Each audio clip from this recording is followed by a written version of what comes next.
Hey everyone, it's David here. Welcome to today's video. I'm going to talk to you today about success and how to take a list and be successful. I'm going to give you a lot of golden tips at the end of this video, so you want to watch it to the end. So question for you, and put in the comments so I know some of the future videos to do. How many of you are trying to get started with the list or you're not having success with the list? So yesterday I put up a testimonial from Jane. Jane is a senior citizen. She's retired and she's done very well with this business. And I remember when she first posted her first check, she was super excited. It was a small one, like I always tell people to do. And then she started posting other checks. Now she's posted probably more than I could put up. Yesterday she counted 7 contracts. I'll put a link to yesterday's video down below so that you could look at that and watch that if you want. I'm also giving a free live training next Thursday, June 6th at 7 p.m. CST. I'll put that link down below also. So I'll put 2 links down below that'll help you out. But let's look at this and let's talk about what you need to do to be able to take a list and be successful with it. Number one is, one of the things I think I've done wrong in my community at first was I told people to take a list and call it and the script to say. And I think the script was good. We've had good results with it. I think one of the things that I don't see people doing, and this is one of my biggest gold nuggets of the day, is you've got to follow up, and you've got to follow up consistently. So you try someone on Monday, they don't pick up, you leave them a very detailed voice message. You let them know that this is not a sales call, you let them know why you're calling. Then you try them again maybe on Wednesday, or better yet, my most successful clients will call people in the morning between 8 and 9. They don't pick up for whatever reason. Call them again 4 or 5 o'clock in the afternoon. Hey, this is David from RN Recovery. I'm getting ready to take off for the afternoon. I just wanted to check in with you one more day and let you know about, and whatever you're calling, the overage, the unclaimed funds, whatever it is, or maybe you're selling something or doing something different, and you let them know why you're calling. And a lot of times on that second call, they'll pick up and they'll say, yeah, I got your message. What's this about? And again, you want to let your product sell itself. You don't want to say, hey, I do this, I do that, I'm reputable, check out my website. My first part when I get my client on the phone is educating my client on what it is, why they have it, and how they can get it. And I build up a rapport with my client that way, where they're now trusting me and they're saying, okay, wow, this guy's for real.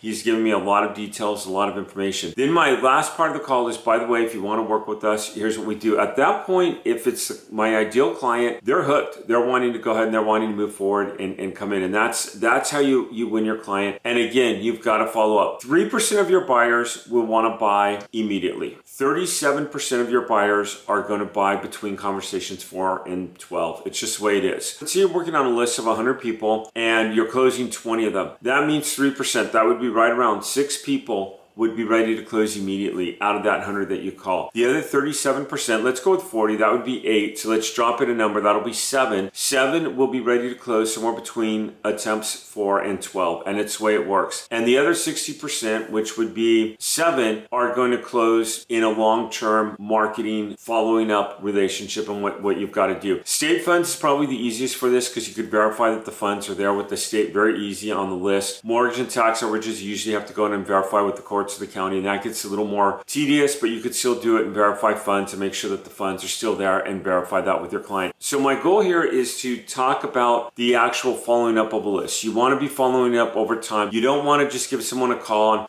I called them, okay, I'm done. I mean, I used to do that, and I used to be like, okay, cool, I called them, they're off my list. Well, what good did that do me if I called that person and I didn't get a hold of them? That did me no good. You're going to work these lists long term, and I've really been emphasizing that on my community lately, is take a list of 100 and call them all once if you're doing cold calling, or if you're emailing, and then call them again and call them again and call them again and call them again and call them again, and keep on following up. And maybe your phone calling is not working, then you're going to switch to texting. Again, know your local laws. Then you could switch to email. Again, know your local spam rules and everything with the email. Find out the best way to do an email campaign. Don't flood out 100 emails at once, but drip it in and get it going. This is going to help create your long-term success. Something else I want to say about Jane, as much of an honor as it's been to work with this lady in the program, and she's very high strong. I love working with her, and I've seen her in action. She just tells people like it is, like, hey, you want to work with me? I'm going to help you. And I just love her demeanor. And again, if you didn't see yesterday's video, I accidentally, like I said, I posted up the wrong one. I had some raw footage of an event, and I posted up the raw footage, which was like 4 hours of content. So I apologize about that. If you watched my video yesterday, I realized when I got a notice from YouTube, someone had commented, I'm like, yikes. The last thing I want to leave you with that Jane did that was absolutely incredible is she asked questions. She would ask question after question. If she didn't know something, she would get in and find the answer about it. And in this business, you're going to hit a question that you don't know. Someone's going to be deceased. Someone just got married. Are they entitled to funds? Was there a will? I mean, there's going to be so much that happens. The way I learned is I just jumped in and I started doing this, and I had no idea what I was doing. I started working it, and I would call the state, or I would email the counties. I would say, hey, here's the situation. The number one thing they're gonna say is we can't give you legal advice, which is 100% true. But what you wanna do is once you get a claims locator, once you get someone working on it from the county, you could say, hey, so-and-so didn't have a will. He was married. I have a marriage certificate. Here it is. What else do we need to get them paid? At that point, they're gonna start telling you, because they're gonna start working with you, because they're gonna see that you have it under contract. And they'll say, oh, the county requires this, or the county requires that, or the state requires this. You got to ask questions. I still see situations that rise, and I'm like, okay, I thought I've seen it all, and this is brand new to me. Hey everyone, thanks for watching. Have a great weekend. We do have a free training next Thursday. Sign up for it if you haven't. Looking forward to. And let me know what cold calling you're doing, how it's working for you, and what you've tried. Just put it in the comments below. I'd love to see it. I'll see you all around. Thank you.